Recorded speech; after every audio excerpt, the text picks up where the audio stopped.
ایسے کرو تو چل جانے. کاجل لڑکوں نے خوب لگا رکھا ہے ہتھیلیوں پہ. اب بھائی جان کا منہ کریں گے کالا. رجی لیتے رہو مزہ, بلاگ میں بنے رہو. یعنی اب غور کریں کہ کسی سوتے ہوئے شخص کے منہ پہ کالک لگانا, انک لگانا, اگرچہ کھیل تماشے کے طور پر ہی ہو, یہ حرام اور اس سے بچنا فرض ہے. اور آگے فرماتے ہیں کہ جہاد میں حربی کافر کو بھی اس طرح سے کرنا صحیح حدیث میں منع فرمایا گیا. آگے اعلیٰ حضرت فرماتے ہیں کہ افسوس ان مسلمانوں پر کہ ہم کھیل میں ایک دوسرے کے منہ پر کیچڑ پوتتے ہیں یا ہنسی سے کسی کو سوتے ہوئے اس کے منہ پر سیاہی لگاتے ہیں. یہ سب حرام ہے اور اس سے پرہیز فرض ہے. یعنی سوتے ہوئے کہ چہرے پہ اس طرح سیاہی لگانا یہ گناہ کبیرہ اور اس سے پرہیز فرض اور توبہ بھی فرض, کیونکہ اعلانیہ معاملہ اسی لیے.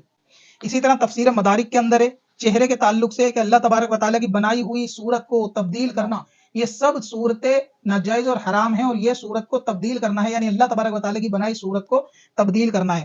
اسی طرح ایک اور آیت کی تفسیر کرتے ہوئے تفسیر صراط الجنان کے اندر فرماتے ہیں کہ انسانی صورت بہترین صورت ہے اور اس کو بگاڑنا حرام ہے. اور ایسے انفلوئنسر کے جو آپ کو سوشل میڈیا پہ اس طریقے کا درس دیں کہ اگلی ویڈیو ان کی خود ان کے خلاف ہو, تو ایسے منافقانہ انداز رکھنے والے لوگوں سے آپ کو بالکل پرہیز کرنا چاہیے.